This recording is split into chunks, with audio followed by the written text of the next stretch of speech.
एक्सबिएलटि memorial park दिनैहाय जोंनि मानगोनां हाग्रामा महिलारि सार बा जोंनि BPF राजनिति दोलोनि सरकार जानाय गोदानै जानाय लोगो लोगोनो दिनै बे मेम'रियेल पार्कखौ गायसनबाय।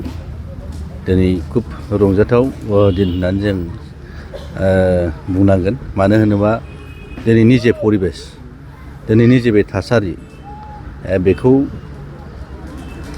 बिथांमोन बा एक्सबिएलटिफोर बिथांमोननि गोसो मोदोम जिउ होनानै बाउसोमलांनानै दिनै मुंख्लं जालांनायफोरनि बेवहाय 100% बेवहाय कन्ट्रिबिउसन दं। मानो होनोबा थांनाय गोबाव सम जे आन्दलन, बे आन्दलनजों जड़ित जानानै बिथांमोना दिनैनि बे बिटिसिनि जे महर बेखौ बिथांमोननि 100% कन्ट्रिबिउसन दं।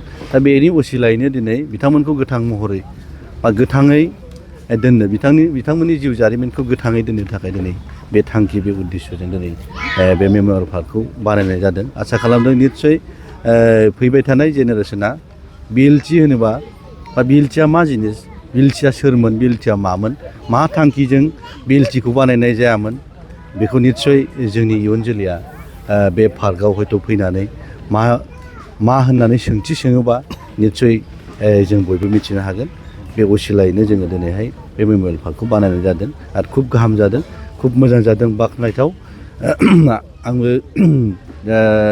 बिटिसिनि सासे EM हिसाबै बा बिटिसिनि सासे नोगोरारि हिसाबै आङो गिबि आरो फिन खेबसेबाव आंनि गोसो गोरबोनिफ्राय मानगोनां हाग्रामा महिलारि सारखौ आङो साबायखर बावदों। माबायदि फेसिलिटि जागोन बेयाव दावबायफैनो हानाय माबा मोनसे साजायनाय डिजाइन खालामनाय? बेवहायथ' साजायनायाथ' साजायखागोन। मानो साजायनाय, दानि आधुनिक जे पार्क बेखौ जोङो बानायगोन। मानगोनां हाग्रामा महिलारि सारा एसे सिगां बिबुंथियाव बुंखाबाय 30 कौटि थाखानि बे मोनसे पार्क जागोन। दा सिगां किस्ति हिसाबै, सिगां इनस्टलमेन्ट हिसाबै 10 crore बेवहाय सेंसन होनाय जाबाय। खुब गाहाम जागोन होननानै जों मिजिंथिदों।